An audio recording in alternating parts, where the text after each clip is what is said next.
Il rêvait d'un comeback, c'est raté.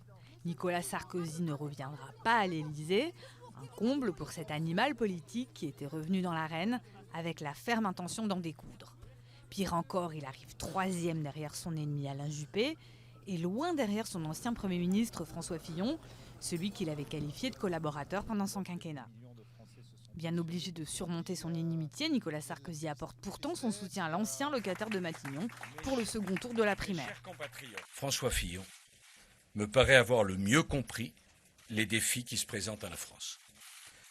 Je voterai donc pour lui au second tour de la primaire. L'ancien président y croyait d'autant plus que 2012 n'était pas son premier revers. Entré en politique très jeune, il a connu des succès, des échecs et une traversée du désert dans les années 90. Mais il est toujours revenu jusqu'à se hisser à la fonction suprême en 2007. Après sa défaite 5 ans plus tard, il prend sa retraite politique, avant de revenir en 2014 pour s'emparer de l'UMP, qui deviendra les Républicains. Été 2016, fin du faux suspense, il sera candidat à la présidentielle. Mais la primaire de droite, à laquelle il était hostile, lui sera fatale. L'ancien locataire de l'Élysée, qui a toujours suscité les passions, a fait les frais d'un tout sauf Sarko dans une large frange de l'électorat. Et au soir de la défaite, il n'a d'autre choix que d'annoncer une nouvelle fois son retrait. Il est donc temps maintenant pour moi d'aborder une vie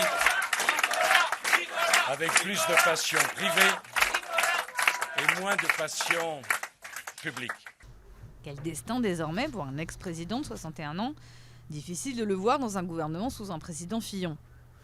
Même si c'était un ministère régalien, on voit bien qu'il serait de ministre de celui qui a été traité par lui-même de collaborateur. Donc c'est quand même très très compliqué. Alors est-ce la fin de sa carrière politique? Pas si sûr. Il n'a pas dit arrêt définitif, il a dit qu'il se retirait de la vie publique, il a dit qu'il consacrerait plus de temps à sa famille ou à ses activités privées. Mais en tout cas, il n'y a pas une orientation qui appelle à dire je prends définitivement ma retraite de la vie politique. Mais surtout, Nicolas Sarkozy, simple citoyen, pourrait être rattrapé par la justice. Il est sous le coup de 2 mises en examen dans le cadre de l'affaire Big Malion et dans l'affaire Bettencourt. Sans compter les soupçons de financement libyen de sa campagne de 2007. Et cette fois, il aura bien du mal à accuser les juges de vouloir lui barrer la route de l'Élysée.